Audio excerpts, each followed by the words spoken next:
Mexico or for Canada. No, the tariffs, they're all set. They go into effect tomorrow. America के राष्ट्रपति Donald Trump ने अपने दूसरे कार्यकाल में पहली बार अमेरिकी संसद को संबोधित किया। उन्होंने अमेरिका इज बैक का नारा दिया और टैरिफ के बारे में अपनी योजना साफ कर दी। उन्होंने कहा कि अमेरिका अब उन देशों पर उतना ही टैरिफ लगाएगा जितना वो अमेरिका पर लगाते हैं।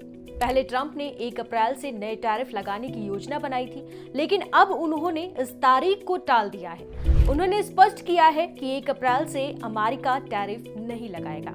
इसका मुख्य कारण ये है कि ट्रंप चाहते हैं कि टैरिफ लगाने से पहले और बातचीत हो सके ताकि व्यापारिक संबंधों को नुकसान ना पहुंचे। वो चाहते हैं कि दूसरे देश अमेरिका के साथ निष्पक्ष व्यापार करें और अगर वो ऐसा नहीं करते हैं तो अमेरिका उन पर टैरिफ लगाएगा। सरल शब्दों में अगर कहें तो ट्रंप चाहते हैं कि अमेरिका को व्यापार में नुकसान ना हो और इसीलिए वो टैरिफ लगाने से पहले और समय ले रहे हैं ताकि सही समाधान निकाला जा सके।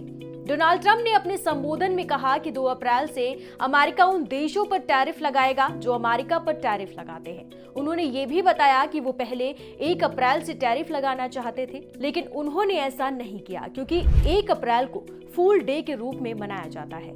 ट्रंप ने कहा कि वो नहीं चाहते थे कि दुनिया ये सोचे कि वो 1 अप्रैल को टैरिफ लगाकर कोई मजाक कर रहे हैं या लोगों को बेवकूफ बना रहे हैं। इसीलिए उन्होंने 1 अप्रैल के बजाय 2 अप्रैल से टैरिफ लगाने का फैसला किया।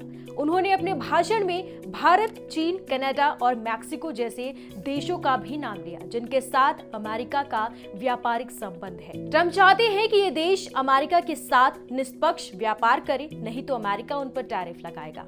मतलब साफ है कि ट्रंप ने टैरिफ लगाने की तारीख बदलकर 2 अप्रैल कर दी है। ट्रंप ने भारत का जिक्र क्यों किया?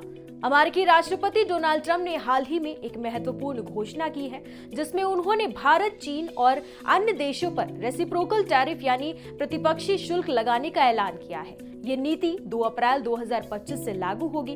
ट्रंप ने कहा कि अमेरिका पर दशकों से अन्य देशों द्वारा उच्च टैरिफ लगाया जाता रहा है जो अनुचित है। अब अमेरिका भी जवाबी कार्रवाई करेगा और उन्हीं देशों पर समान या अधिक टैरिफ लगाएगा। ट्रंप का मानना है कि ये कदम अमेरिका को फिर से समृद्ध बनाने में मदद करेगा। उन्होंने कहा कि अगर देश उनके उत्पाद अमेरिका में नहीं बनाते हैं तो उन्हें टैरिफ देना होगा। ये नीति अमेरिकी किसानों, उद्योगपतियों और श्रमिकों के हितों की रक्षा के लिए है जो असंतुलित व्यापार नीतियों से प्रभावित हो रहे हैं। इस फैसले से अंतर्राष्ट्रीय व्यापार जगत में हलचल मच गई है और भारत अमेरिका व्यापारिक संबंधों में तनाव भी बढ़ सकता है। भारत के लिए ये चुनौतीपूर्ण हो सकता है क्योंकि अमेरिका उसका एक प्रमुख व्यापारिक साझेदार है।